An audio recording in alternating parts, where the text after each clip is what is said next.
Amadou Ampateba, Vie et enseignement de Tierno Bokar, sous-titre 19 de la partie 2, Les oiseaux blancs et les oiseaux noirs.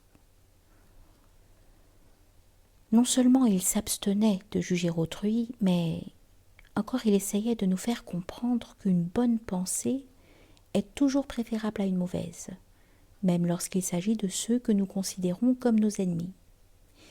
Il n'était pas toujours facile de nous convaincre, comme le montre l'anecdote suivante, où il fut amené à nous parler des oiseaux blancs et des oiseaux noirs.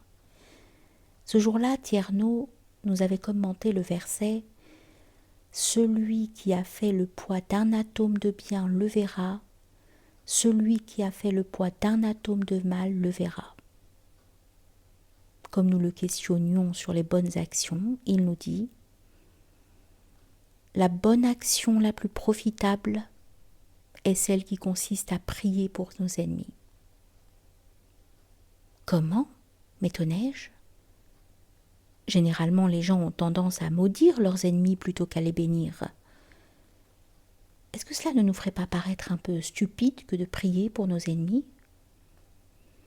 Peut-être, répondit Tierno, mais seulement aux yeux de ceux qui n'ont pas compris. Les hommes ont certes le droit de maudire leurs ennemis, mais ils se font beaucoup plus de tort à eux-mêmes en les maudissant qu'en les bénissant. Je ne comprends pas, repris-je. Si un homme maudit son ennemi et si sa malédiction porte, elle peut détruire l'ennemi. Cela ne devrait-il pas plutôt le mettre à l'aise ? En apparence, peut-être, répondit Tierno. Mais ce n'est alors qu'une satisfaction de l'âme égoïste, nefs, donc une satisfaction d'un niveau inférieur, matériel. Du point de vue occulte, c'est le fait de bénir son ennemi qui est le plus profitable. Même si l'on passe pour un imbécile aux yeux des ignorants, on montre par là en réalité sa maturité spirituelle et le degré de sa sagesse. Pourquoi ? Lui demandai-je. C'est alors que Tierno, pour m'aider à comprendre, parla des oiseaux blancs et des oiseaux noirs. Les hommes, dit-il, sont les uns par rapport aux autres, comparables à des murs situés face à face. Chaque mur est percé d'une multitude de petits trous où nichent des oiseaux blancs et des oiseaux noirs. Les oiseaux noirs, ce sont les mauvaises pensées et les mauvaises paroles. Les oiseaux blancs, ce sont les bonnes pensées et les bonnes paroles. Les oiseaux blancs, en raison de leur forme, ne peuvent entrer que dans des trous d'oiseaux blancs, et il en va de même pour les oiseaux noirs, qui ne peuvent nicher que dans des trous d'oiseaux noirs. Maintenant, imaginons deux hommes qui se croient ennemis l'un de l'autre. Appelons-les Youssouf et Ali. Un jour, Youssouf, persuadé que Ali lui veut du mal, se sent empli de colère à son égard et lui envoie une très mauvaise pensée. Ce faisant, il lâche un oiseau noir et du même coup libère un trou correspondant. Son oiseau noir s'envole vers Ali et cherche pour y nicher un trou vide adapté à sa forme. Si de son côté Ali n'a pas envoyé d'oiseau noir vers Youssouf, c'est-à-dire s'il n'a émis aucune mauvaise pensée, aucun de ces trous noirs ne sera vide. Ne trouvant pas où se loger, l'oiseau noir de Youssouf sera obligé de revenir vers son nid d'origine, ramenant avec lui le mal dont il était chargé, mal qui finira par ronger et par détruire Youssouf lui-même. Mais imaginons que Ali a lui aussi émis une mauvaise pensée. Ce faisant, il a libéré un trou où l'oiseau noir de Youssouf pourra entrer afin d'y déposer une partie de son mal et y accomplir sa mission de destruction. Pendant ce temps, l'oiseau noir de Ali volera vers Youssouf et viendra loger dans le trou libéré par l'oiseau noir de ce dernier. Ainsi, les deux oiseaux noirs auront atteint leur but et travailleront à détruire l'homme auquel ils étaient destinés. Mais une fois leur tâche accomplie, ils reviendront chacun à son nid d'origine.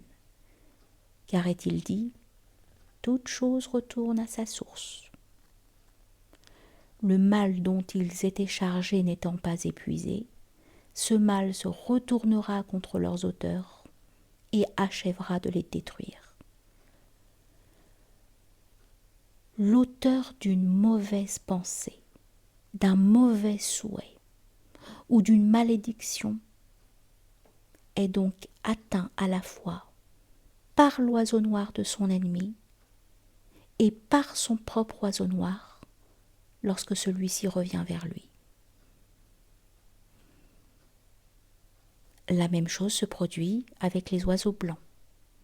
Si nous n'émettons que des bonnes pensées envers notre ennemi, alors que celui-ci ne nous adresse que de mauvaises pensées, ces oiseaux noirs ne trouveront pas de place où loger chez nous et retourneront à leur expéditeur.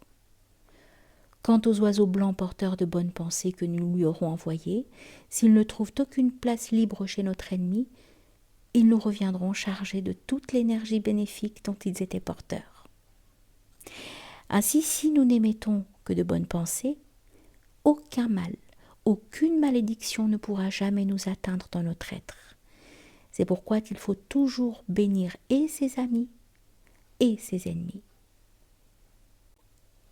Non seulement la bénédiction va vers son objectif pour y accomplir sa mission d'apaisement, mais encore, elle revient vers nous un jour ou l'autre avec tout le bien dont elle était chargée. C'est ce que les soufis appellent l'égoïsme souhaitable. C'est l'amour de soi, avec un grand S, valable, lié au respect de soi-même et de son prochain, parce que tout homme, bon ou mauvais, est le dépositaire d'une parcelle de la lumière divine. C'est pourquoi les soufis, conformément à l'enseignement du prophète, alayhi salatu wassalam, ne veulent souiller ni leur bouche, ni leur être par de mauvaises paroles ou de mauvaises pensées, même par des critiques apparemment bénignes.